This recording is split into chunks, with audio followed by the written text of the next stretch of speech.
Okay. Zoning Board of Adjustment meeting will please come to order. Adequate notice of this meeting was provided in the following ways.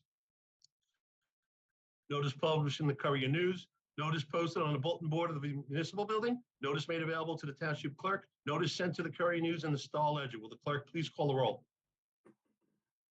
Mr. Weissman, Here. Mr. Tillery, Here. Mr. Patel, Mr. Reggio,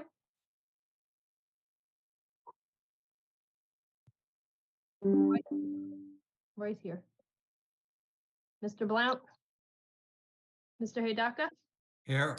Mr. Mitterondo, Here. and Chairman Cahill. Here. Will everyone please stand for a salute to the flag? Kalpesh just joined, okay? Sorry. Thank you, Kalpesh. I pledge allegiance to the flag of the United States of America, and to the republic for which it stands, one nation, under God, indivisible, with liberty and justice for all. Mr. Keneally, any changes to tonight's agenda?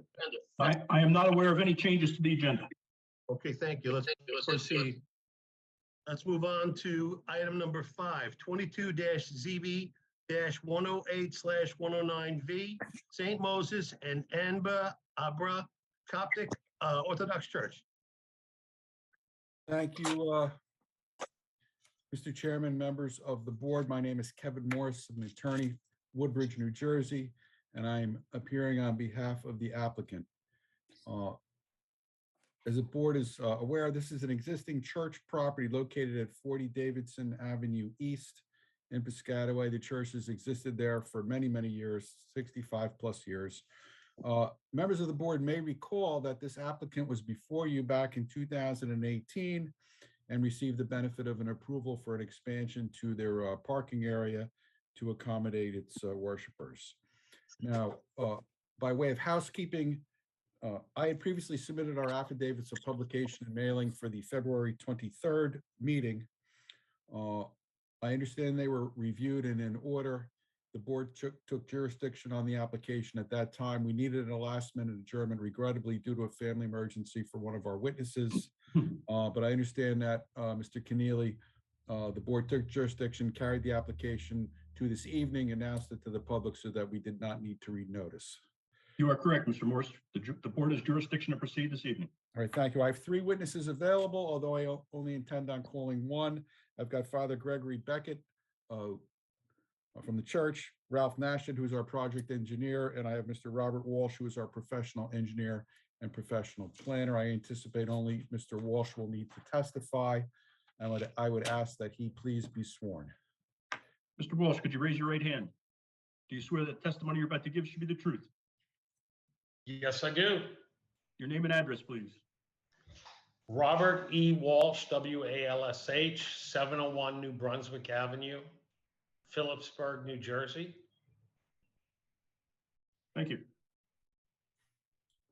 Okay, thank you, folks. Now, Mr. Walsh, I understand you're a licensed professional engineer of the state of New Jersey since 1990 and a licensed professional planner in the state of New Jersey since 1991. Is that correct? That is correct. Both of your licenses are presently in good standing. Is that correct?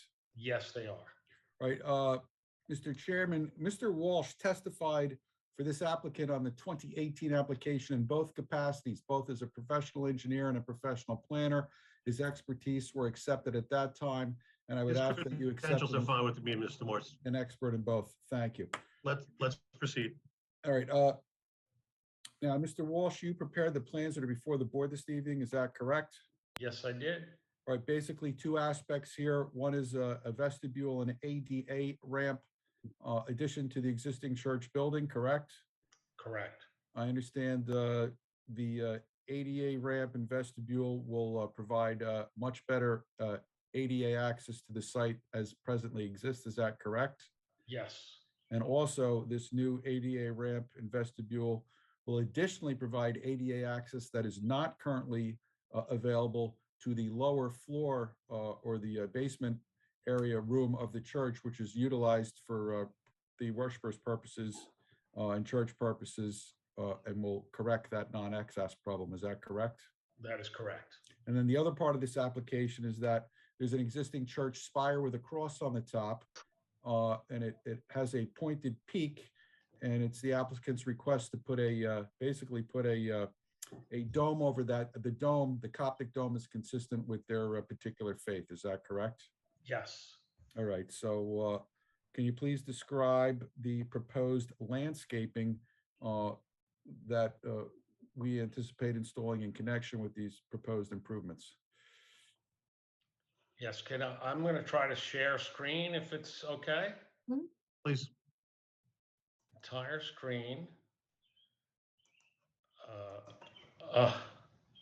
I have troubles with this in the past, and let me try to. Okay.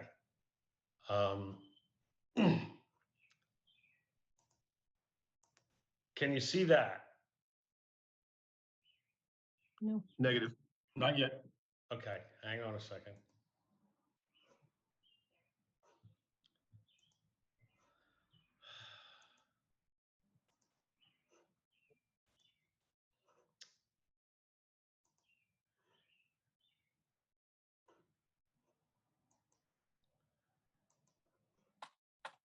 Okay. I'm trying to share screen and it's not letting me hit the share button. Do you guys have to give me permission? You're sharing now. Okay, let me try this again. I'm going to bring up the PDF of the site plan. Can you see that? I think that's Ralph's screen there.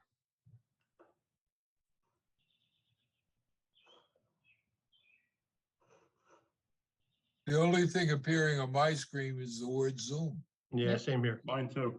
Yep. All right, well, Mr. Walsh, as we're going Mis- to mis- Here, the let me try plans of this. the plans of Kevin? the board. Yes, How's that? Kevin, yes. maybe the best way to deal with this on the landscaping is both myself and Henry have commented, and Henry's quite specific. Is there any issue with abiding by the recommendations of Mr. Interstein? Well, you know what? We're a little bit ahead of it, but we'll, following your lead, we'll go to that right now. First, we've taken a look at your memorandum, Mr. Chadwick, dated February 14th, 2023. The first comment is a planning comment. You'll hear some testimony, but the remainder of your comments, items 2, 3, 4, and 5, are all items that we have reviewed and the applicant is prepared to comply with. A caveat with an answer on your item number 2, there is no audio systems proposed.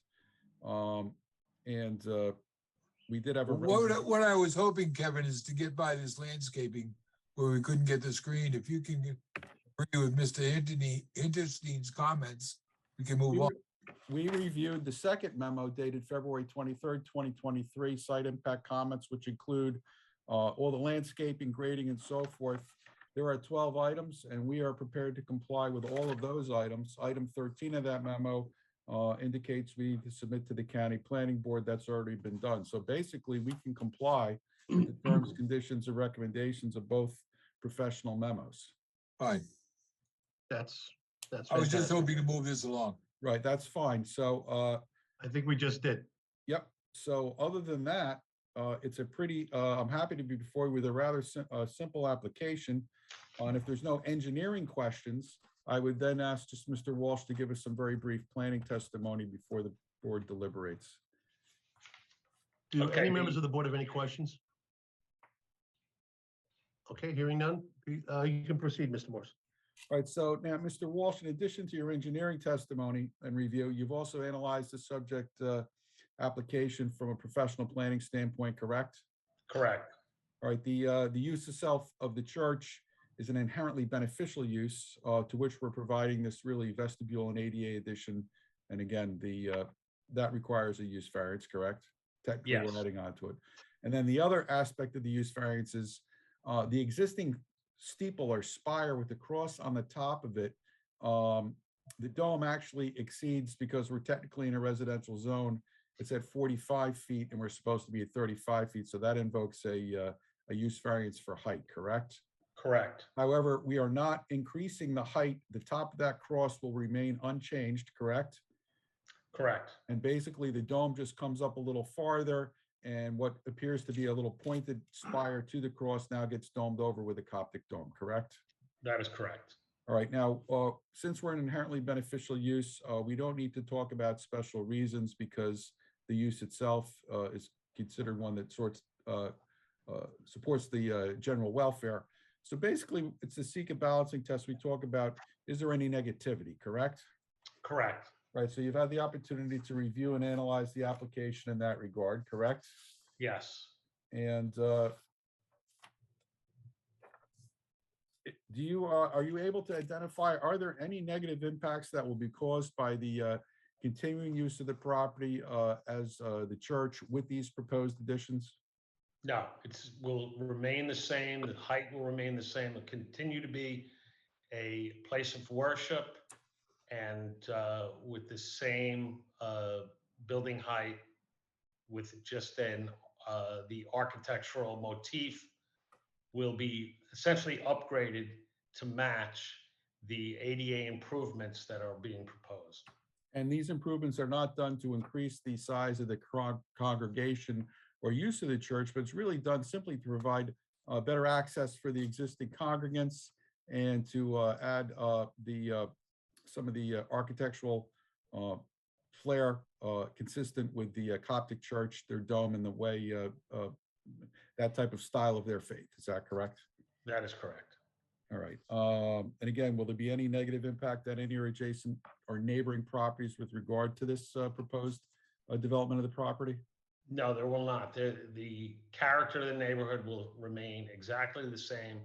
In fact, the architectural upgrades will just an increase benefit in terms of the visual environment, in terms of matching the proposed ADA improvements, the motif that they're trying to construct, along with the change to the tower to match those architectural improvements. And the improvements themselves, the color and style are going to match the color of the existing church right now, correct? That is correct. It's the intention to have it blend, so it almost looks like it's not really an addition, but really part of an original construction. Is that right?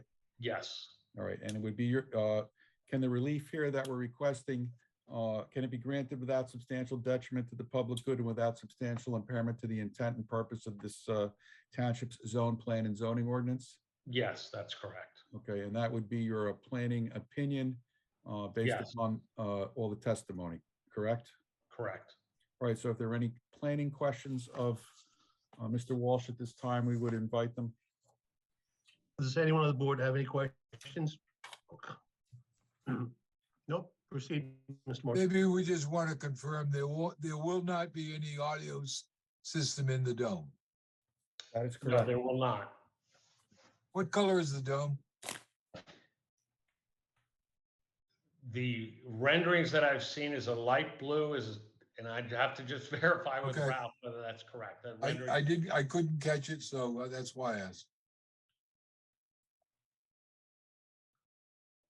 Ralph, can you unmute yourself for a second? And we'll need to swear him in. Mr. Nashed, could you unmute yourself? Okay, asked and answered.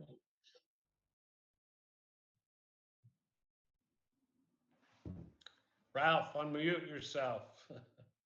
Ralph, you have to unmute yourself. There you go. Mr. Nashed, could you raise your right hand? Sure, you're muted. Good job. Do you swear the testimony you're about to give should be the truth? Yes, Your name and address, please? Ralph Nash, 112 Kensington Avenue in Jersey City, New Jersey. All right, Mr. Nashed, you're the designer who designed these proposed additions, correct? Correct. All right, question of the board planner, what color is the dome proposed to be? The dome is going to be glass to provide light to the vestibule. So it is a glass dome. Okay. All right. Thank you, sir. You're welcome. Mr. Morse, is that it? That's Is that your case? that's our case, Mr. Chairman. Okay, any members of the board have any questions or comments about this? Hearing none, I'm going to open it to the public. Anyone in the public have any comments or questions about this application? No one, Chairman. Ms. Buckley? No one. Seeing none, I'm going to close the public I'm going to close the public portion and make a motion to approve this application. I'll second. Can I get a second? Mr. Weissman, Yes. Not Mr. all at once, Tillery? please. Yes. Mr. Patel, Yes. Mr. Reggio, Yes. Mr. Blount, Yes. Mr. Hidaka, Yes. and Chairman Cahill. Yes. Mr. Morse, we will memorialize this at our next meeting. Great, thank you, folks. And Mr. Chadwick, feel better. Thank you. Mr. Cahill, I am going to excuse myself. I'm not.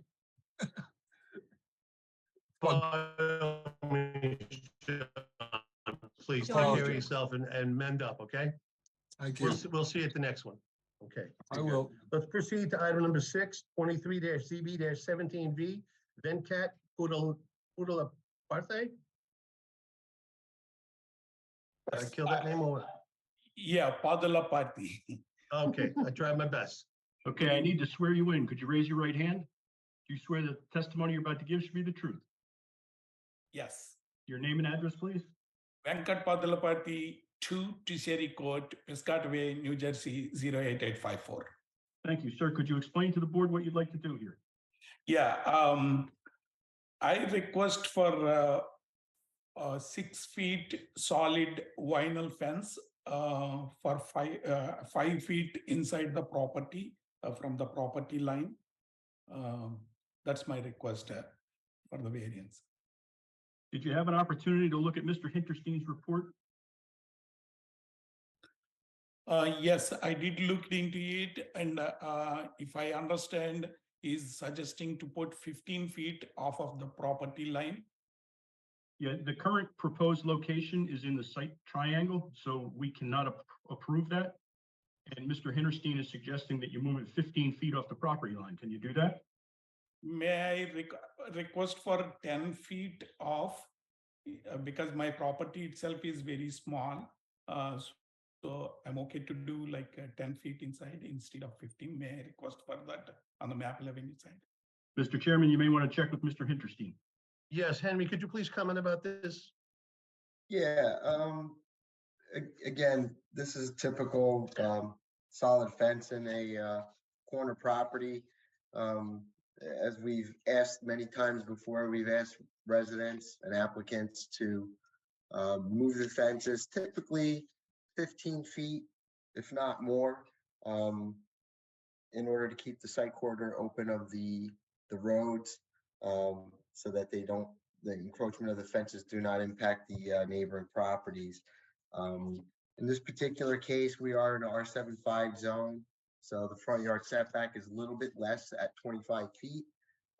With that being said, I think maybe we could compromise a little bit, maybe 12 and a half feet, which is half of the setback in that zone. I think would be an appropriate compromise, but I believe that that is the extent of, I think, where the variance should end. I don't believe the fence should encroach any more than that 12 and a half feet from the property line.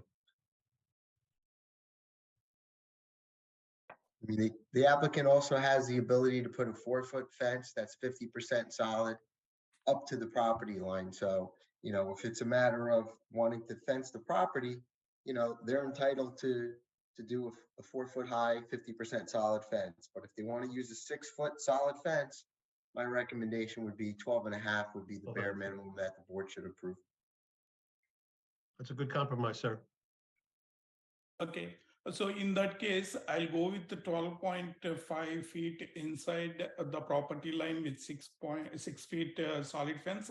And can I put the picket fence on the remaining area? Like on the 1 feet leaving from the property line, can I put a picket fence? You're entitled to put a fence that conforms with the ordinance up to the property line. Okay, sure. Thank you. It just cannot be in the site triangle. So no fence can be in the site triangle easement. So you might have to step it a little bit further in as far as how close it gets to Terceri Court in order to comply with that that site triangle. But otherwise, you could do a 4-foot high, 50% solid fence up to the property line along Maple Avenue and enclosing the property. It just cannot be located in that site triangle. Okay, understand. Any other comments, Henry? No, that's really it. There is a Okay. variance for AC compressors being within the side yard setback, but due to the fence being installed, I think that's going to satisfactorily buffer and screen the AC compressor unit. So I don't see any issue with that variance that's being requested. Got it. Okay. Thank you, Henry. Any other members of the board have any questions for this applicant? Hearing none, I'm going to open the public portion. Anyone in the public have any comments or questions for this application? No one, Chairman. Thank you, Laura. Close the public portion, and I make a motion to approve the application. I'll second. Thank you. Please call the roll. Mr. Weissman, Yes. Mr. Tillery, Yes. Mr. Patel, Yes. Mr. Reggio, Yes. Mr. Blount, Yes. Mr. Hidaka, Yes. and Chairman Cahill. Yes. Your application has been approved as amended 12.5 feet off the property line. We will memorialize this in a written document at our next meeting. You don't need to be there for that. We'll mail that document to you. Thank you very much to Good everyone. luck, sir. Let's move on to item number 7, 23-ZB-14V, Patricia Beloff. Good evening, Mr. Chair, members of the board. This is Jeremy Solomon, the law office of Bob Smith and Associates. I represent the applicant, Patricia Beloff. Excuse me. This is the plan is a consolidation of 2 lots and a renovation and an addition to an existing single-family home in the R20 district. I'm authorized to tell you that having reviewed the Mr. Hinderstein's memo, that the applicant has agreed to amend the proposal to eliminate the last 2 variances listed. The driveway will be paved. It's not going to be a gravel driveway, but it'll be paved. And the garage will be enlarged so as to conform to the ordinance. So the final 2 variances listed will be eliminated. The request for them will be eliminated. Of the remaining 4 variances, the first 2 are existing. The lot area of 13,840.5 square feet, where 20,000 square feet is required, that's existing.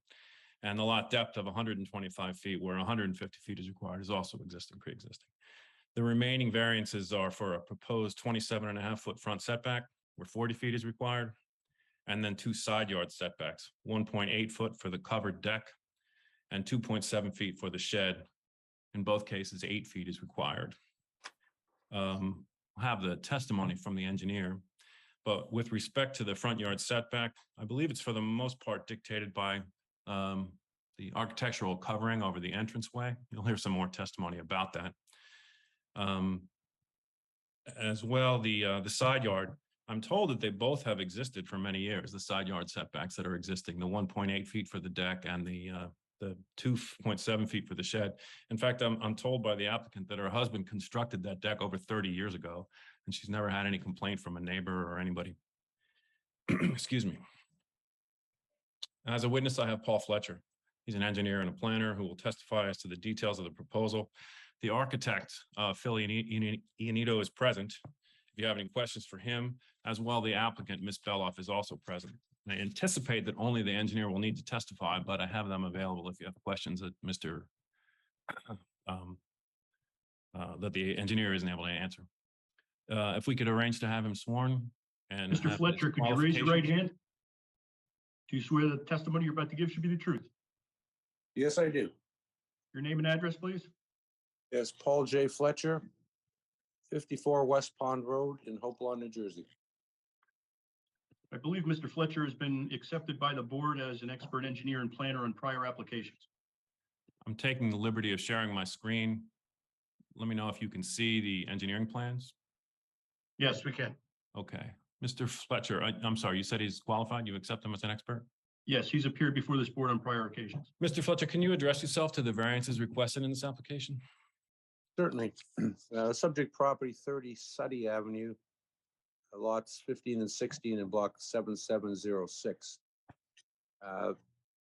Property is currently improved with a single-family house, one story. It has had some fire damage. The applicant proposes to expand the footprint, putting to the right side a two-story addition, putting a second floor addition over the existing house, and also a two-story addition at the rear. There is some. There is also an extension of the second floor over the front porch by 2 feet, which I think adds some character and aesthetic appeal to the elevation. As you mentioned, there's a number of existing variances. Required minimum lot area 20,000 square feet. Existing is 13,840.54 square feet. I believe and that is an existing situation which could be under the C1 criteria, where the hardship appears to be no land available. Similarly, for the lot depth, 150 feet is required in the zone, the R20 zone, and 125 lot is existing. Again, that's, I believe, a C1 variance where it's a hardship. And the actual variance for the front yard setback, the existing front yard is 29.5. We're seeking a 2-foot increase to 27.5. And I think that could be justified under the C2 criteria, where the benefits significantly outweigh any detriments. I don't see any particular detriment to a 2-foot overhang on the second floor with pillars that would make the building much more attractive. And I think the aesthetic improvement to the look, the benefit to the neighborhood. With regards to the side yard setbacks, again, these are existing conditions. 8 foot is required. There's a covered wood deck that's at 1.8 feet. Accessory structure shed, which is at 2.7. Again, this has been in existence for quite a number of years. To our knowledge, there's been no complaints. And I would suggest that the board has the authority under C1, where it would be a hardship for the current homeowner to have to move these structures. And as you had mentioned, the last 2 variances regarding paved driveway, we will be paving the driveway. And again, as you mentioned, the garage will be enlarged to comply with the ordinance requirements. Revised architectural plans will be provided, and revised plot and grading plan will be submitted for review by the board professionals. Overall, I think this application can be granted without substantial detriment to the public good, without detriment to the Piscataway zone plan or master plan. And I would respectfully request the board approve the application. Just for the benefit of clarity of the record, Mr. Fletcher, can I ask, do you see any negative impacts from approving these variances? I do not. And do you see any negative impact to the surrounding or neighboring properties? I do not. That's all the questions that I have, Mr. Chairman. Oh, and I should Mr. specify, Hinterstein, do you Mr. have Chairman, any, that the comments plans that we're about working their- on are the plans that were submitted with the application. They are dated September 30th, 2021. Thank you. Henry, further comment? I'd like to just talk a little bit about those variances, and really, I don't have any issue with the majority of these variances stated. The majority of these variances were for pre-existing conditions for the 2, which was I believe the lot area and the frontage, or the lot depth. I forget which one it was, but that was a pre-existing. The existing setback, or the proposed setback for the front, I have a little bit of an issue with, in the sense that, again, this is a zone that requires a 40-foot front yard setback. And typically when we've had additions, we look for the addition to improve upon the requirement that the zone requires, not not exacerbate the existing variances. If the variance was, 35 feet where 40 feet was required, then, perhaps I could agree with Mr. Fletcher that, it's really a C2 and it's de minimis. But here we're going from a variance that's almost, quite a bit substantially over. It's an intense variance to begin with, and then now we're asking for a variance of actually 27 feet, not the 27.5 feet, because when you look at the architectural plan, the soffit has to be included as well on that setback. There's no grandfathering or exception for soffits when you're already in a variance situation. So typically you would get credit for the soffit if it was 18 inches over the property line. But since this is already a substantial variance, you get no credit for the soffit, or no allowance, I should say, for the soffit. Therefore, again, you're just increasing the mass and really exacerbating that front yard setback more so than it really should be. I think that you could accomplish the same thing with an open covering over the front door, but not increase the mass of the structure by adding that second floor addition. Maybe the architect could speak of that. And I think it would pretty much still give it that architectural character that you're looking for, as well as the covered entrance area. But I believe it should just stop at an open, pillared roof without the addition above it to increase the mass of the building into the front yard setback. As far as that existing covered deck in the back, just because it's been there for 30 years illegally does not justify any variances or create any hardships. That hardship is self-created. It wasn't permitted. There was no variance ever issued for that covered deck. As such, the case law, I think, is pretty clear on that it's a self-created hardship. The requirement of 8-foot setbacks for rear and side yard setbacks on accessory structures is there to protect, I think, good zoning practices and not have structures right up against neighboring property lines. And as such, and due to the fact that it was done illegally, and there's ample room, I believe, around the property for this deck or structure to be relocated, I don't see a reason why it could not have been put into a conforming location from the start, and it should have been permitted. So the fact that it's been there for 30 years illegally, I think the homeowner should be thankful that they got to use it for 30 years without any issue, but it doesn't make it right. Okay, Does that also apply to the shed? thank you, Henry. The shed in itself is very close to the allowed. It's slightly over what the 10 by 10 requirement is for the 3-foot setback requirement for a 100 square foot shed.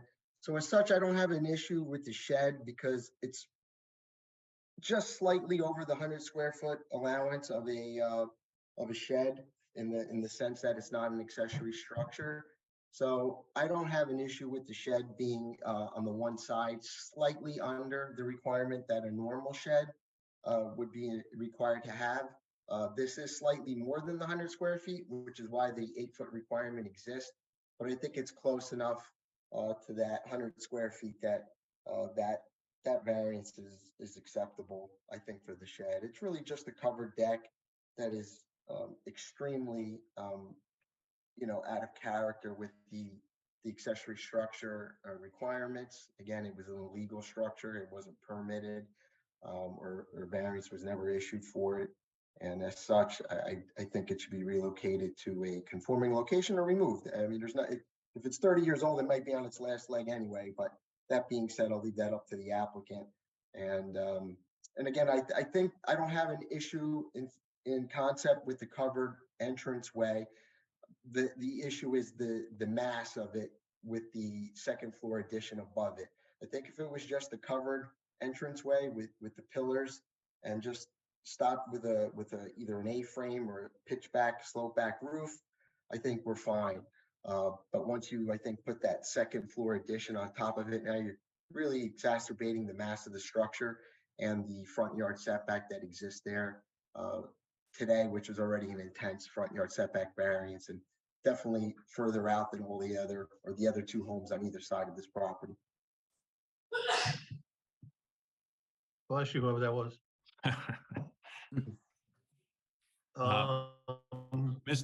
Can I ask Mr. Fletcher to weigh in on the issue of the second floor, the 2 foot that Mr. Hinterstein was referring to? Nobody asked my opinion, but I see it as an existing 25 some feet, and the applicant is only asking for an additional 2 feet. But nobody, I mean, I'm not a planner, so I'm wondering what Mr. Fletcher thinks. My comment would be that I think it's a de minimis increase, although we are already in a non-conforming front yard setback. But I think the addition of 2 feet over whatever the width is, maybe 12 feet, is de minimis. And as I mentioned, I think it would add aesthetic value, but you might like to have the architect comment on that. And that was my next move. If I could ask Mr. Iannito to unmute himself and address the board. Okay, I've unmuted myself. I don't know if the video is working, but. Yes, it is. I need to swear you in. Could you raise your right hand? Do you swear the testimony you're about to give should be the truth? Yes. Your name and address, please? Phil Iannito, 66 Blossom Hill Road, Lebanon, New Jersey. Thank you. Mr. Iannito, can you give the board the benefit of your qualifications as an architect? I'm a registered architect in the state of New Jersey since 1989, I believe. I have never been in front of board in Piscataway, but I have been board members. I have been a board member, and I have been in front of many boards throughout the state. I'm happy with your qualifications. Please proceed. Thank you. Mr. Iannito, would you address Mr. Hinterstein's comments in particular with respect to the additional 2 foot projection in the front setback? Yeah. Well, the additional. I'm sorry, let me interrupt you. If you'd like, I will show the architecturals on the screen. Again, Mr. Chairman, these are plans that were submitted with the application. And just so that the record is clear, I believe they are dated, is it May 18? May 18, 2018, I believe. Was it 19? That sounds right. Okay, so two requests were made of me when we were designing this particular area. One was to have stepped gables, and 2 was to have some type of protection at the front porch. Now, initially, we just had the projection, that 2 foot projection as a cantilever, and we were trying to bracket it, and it didn't look appropriate. We decided to add the columns. At one, I do understand that once you are in a variant situation, the 18-inch allowance for projections does not exist anymore. But the concept initially was to do that, to take advantage of something that we really couldn't take advantage of. However, I don't have really a problem with a covered porch, because we can still create stepped gables. The question is that with the design like this, a 2 foot cantilever protect the door. And if we were to do a roof, it wouldn't look appropriate if it weren't at least 3 or 4 feet deep. So we would have to be, I think in order to look appropriate, it would have to project out further.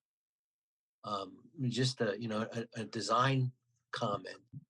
A 2 foot gable, a projecting gable that's only 2 feet deep, doesn't look appropriate. It's just not deep enough.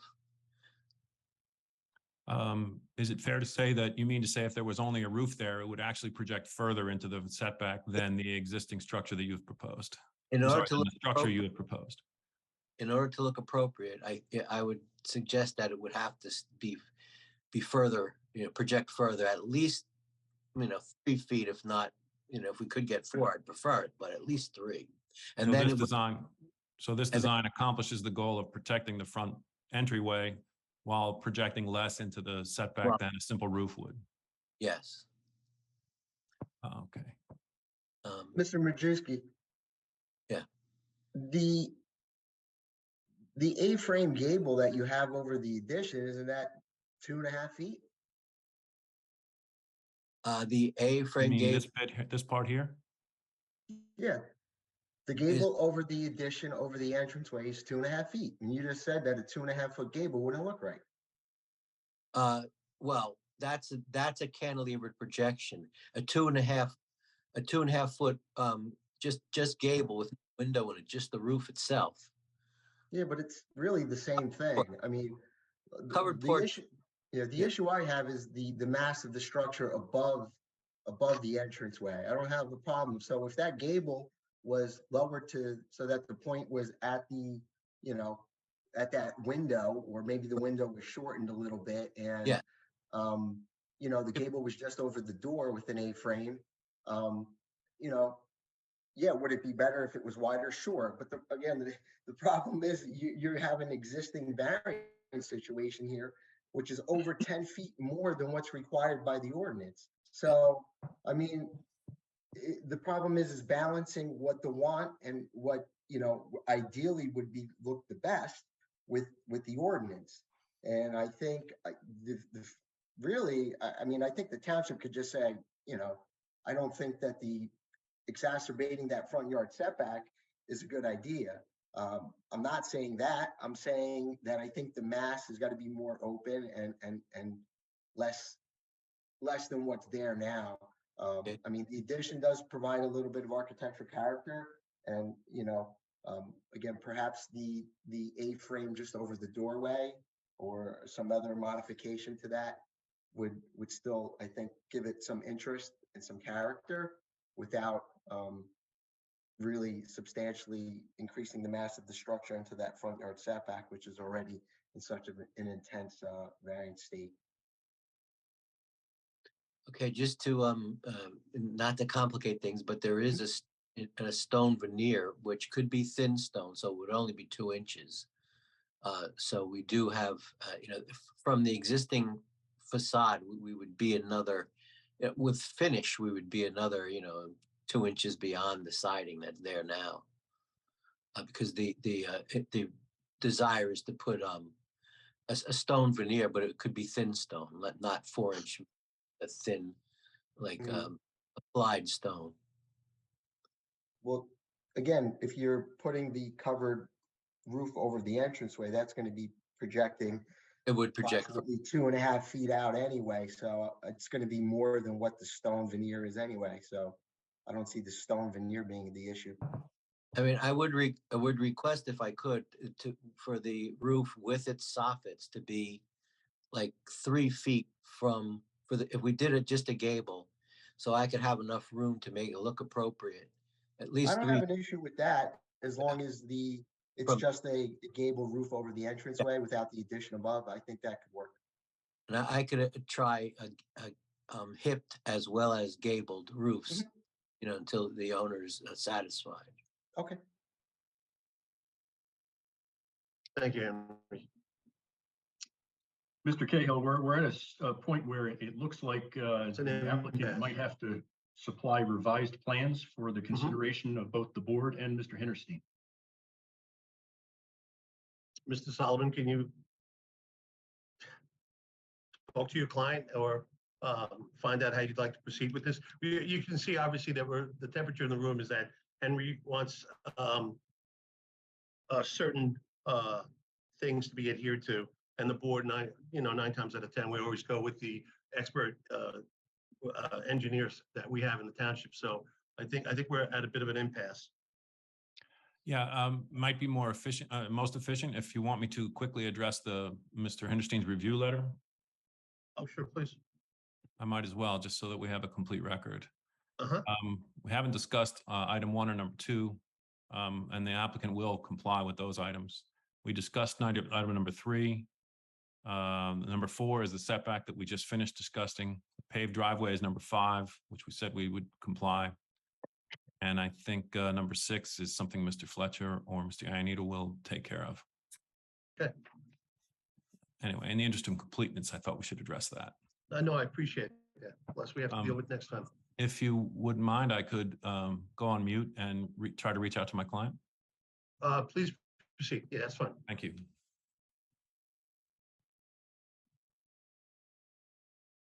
Mr. Chairman, would you like to do the resolutions while we're waiting? Yeah, that's not a bad idea either. Let's move on to item number 8, adoption of resolutions from the regular meeting of March 9th, 2023. First resolution is Michael Corello, which we voted to approve. Hillary, Yes.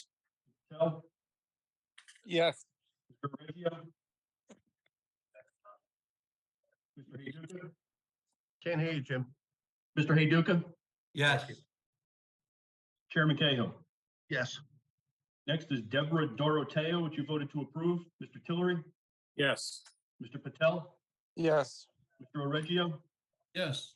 Mr. Heyduka, Yes. Mr. Mitterondo, Yes. Chairman Cahill. Yes. Next application, Sadaf Ayub Khalid, which you voted to approve. Mr. Tillery, Yes. Mr. Patel, Yes. Mr. Reggio, Yes. Mr. Heyduka, Yes. Mr. Mitterondo, Yes. Chairman Cahill. Yes. Those are all the resolutions I have this evening. Well, let's move on to the adoption of minutes from the regular meeting of March 9th, 2023. All in favor, say aye. Aye. Okay. Wait, Mr. Solomon to come back.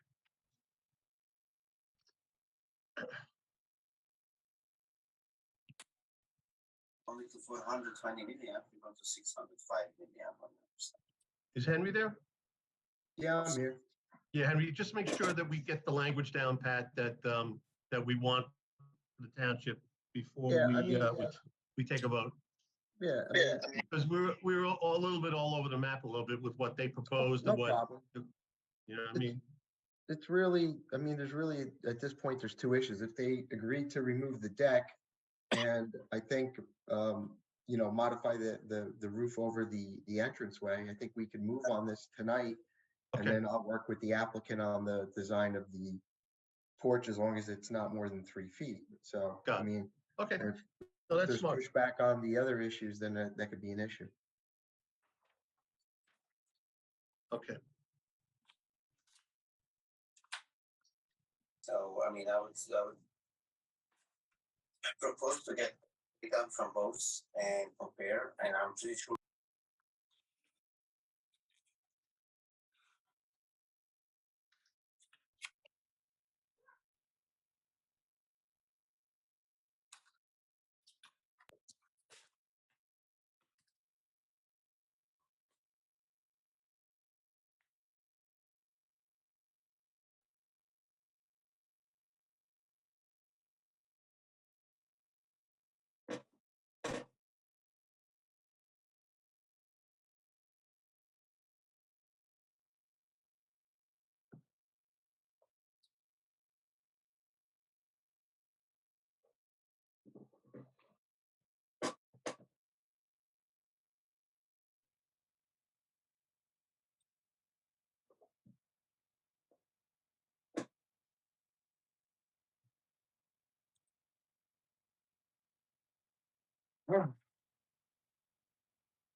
Thank you for indulgence, Mr. Chairman.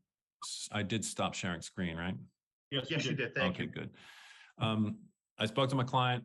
She understands that a redo of the application concerning the addition over the porch is appropriate, and she would agree to a simple roof over the front porch rather than the I guess it's a second floor addition, I guess is the best way to describe it. Is that accurate, Mr. Henderson? Yeah. Yes, it is. So she will agree to that. I will say she's not comfortable removing the deck, and having been there so long and having been built by her husband. I certainly understand that it's within the board's jurisdiction to consider, make that a condition of the application. I trust that answers any open questions. Yeah. Mr. Cahill, I think we can move forward. I think that if they're willing to agree with the 3-foot covered, open covered roof, and I like to definitely work with the architect on, you know, a plan that's acceptable to that effect. We could modify the variance to be 3 feet in front yard setback for strictly an open covered roof or covered porch, however you want to call it, that is not to be enclosed. The setback would be 26.5 feet, Jim.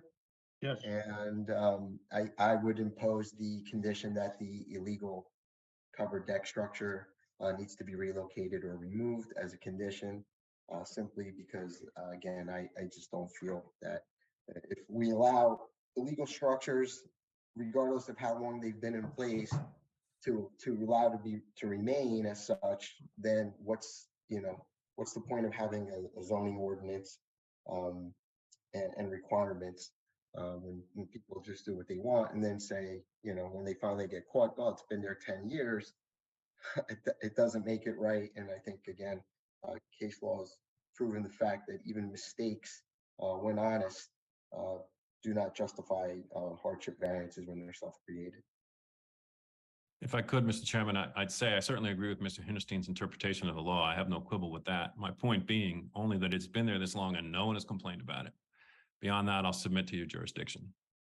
Can we put a time frame on the removal of the said deck? Yes, but I wouldn't, again, because it's an illegal structure, right? Mr. Cahill, I think that, I think a shorter amount of time is in order, especially since we're talking about pulling permits for additional work, because once they have the permits, I think that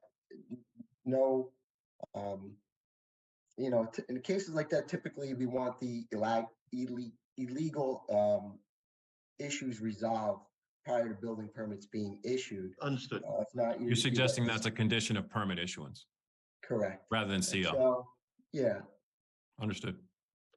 All right, I was just pulling on heartstrings, so hopefully they could use the deck for the summer or whatnot, but if that's the recommendation, I'm going understood to that. ask anybody.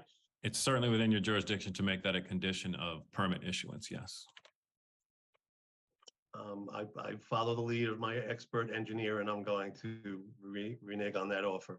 I would ask any other members of the board, did they have any questions about this application or any of its witnesses? Hearing none, I'm going to open it to the public. Anyone in the public have any comments or questions about this application? Here, none? Laura? You're muted, Laura. Sorry. That's Kenneth okay. Johnson. Yeah, I have That's a not- question.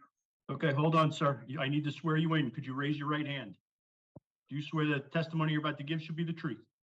Yes. Your name and address, please? Kenneth Johnson, 54 Seward Avenue, Piscataway, New Jersey. Thank you. Go ahead, Mr. Johnson. Yeah, so my question is, you're increasing the impervious surfaces. You're not including the pool as an impervious surface. And there's so much impervious surface on this small lot. I'd like to know what effect that's going to have on flooding.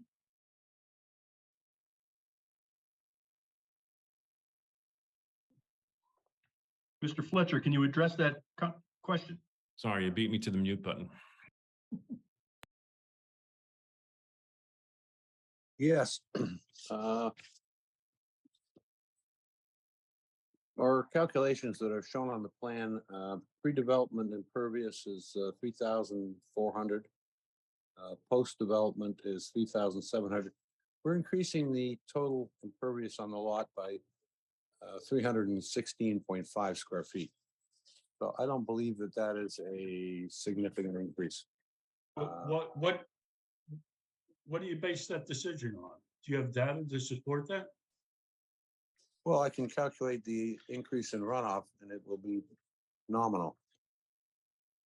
Yeah, but the problem is nominal is that runoff runs into my yard, which I've been here for 45 years with no flooding until the past couple of years. And now you're telling me my flooding is going to be even worse. Maybe just a little, but it's going to be worse.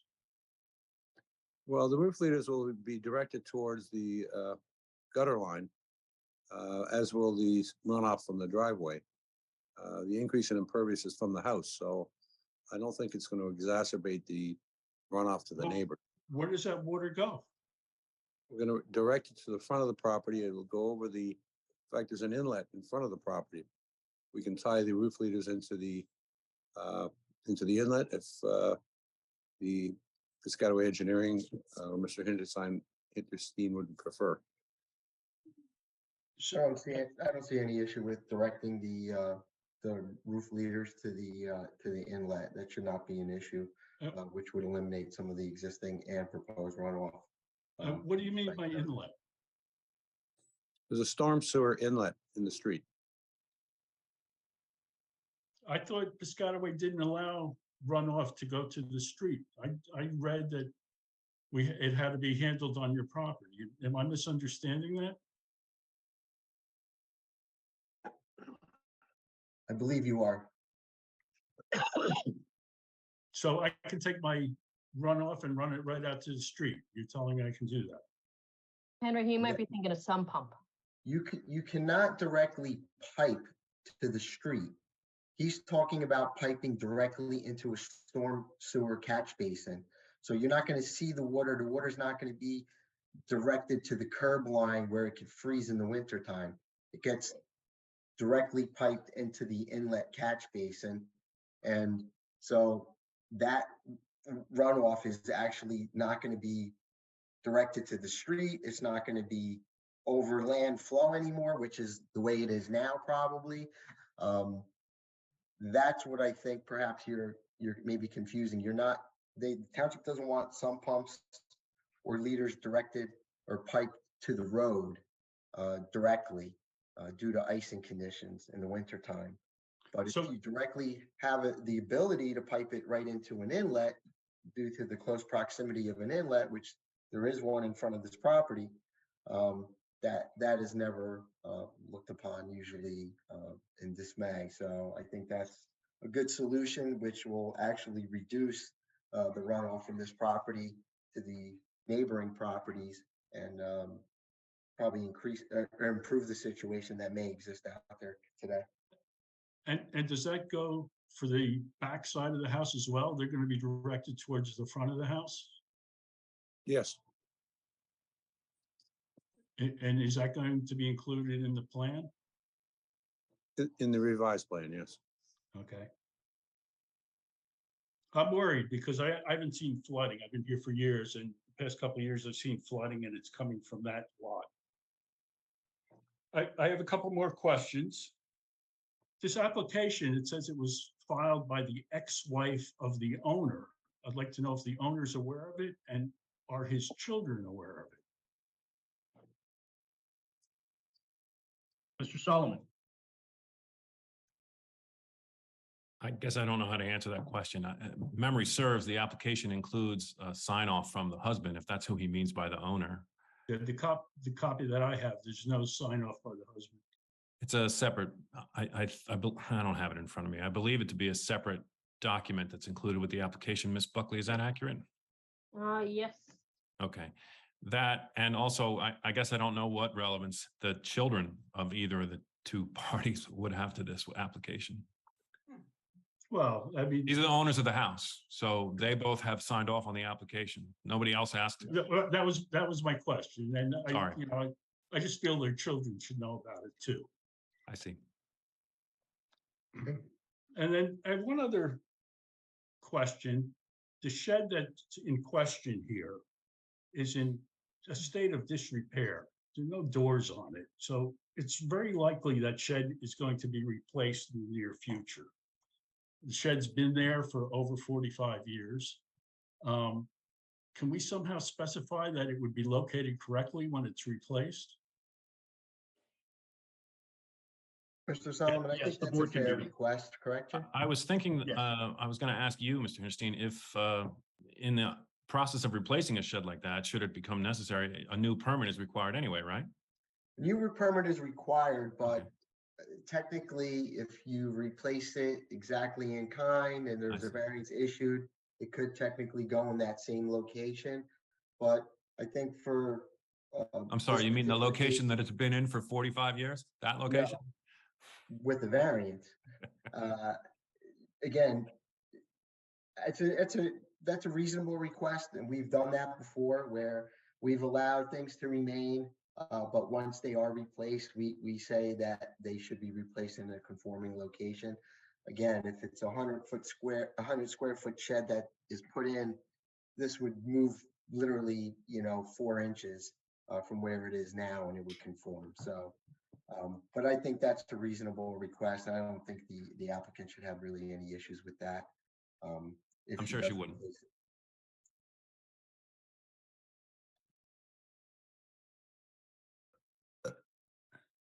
Johnson, you have any other questions? That's all. Okay, thank you, sir. We appreciate your input. Any other members of the public have any questions or comments about this application? No one, Chairman.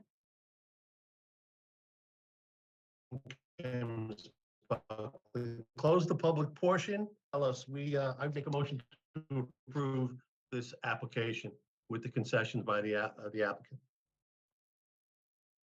I'll second. Please call the roll. Mr. Weissman, Yes.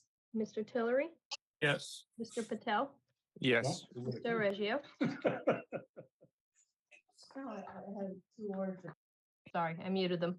Yes. Thank you, Mr. Blount, Yes. Mr. Hidaka, Yes. and Chairman Cahill. Yes. Mr. Solomon, we will memorialize this at our next meeting and send a copy to you. Thank you, Mr. Keneally. I appreciate your courtesies as always. Thank you Good very night, much. all. Take care. Thank you again. Good night. Okay, let's move on to item number 10, which is an adjournment. Can I get? Oh, yeah. Yeah. All in favor, say aye. Aye. Aye. All right. Once again, thank you for volunteering, people, and go have a great evening. Have a good night, everyone. Everyone. Good night.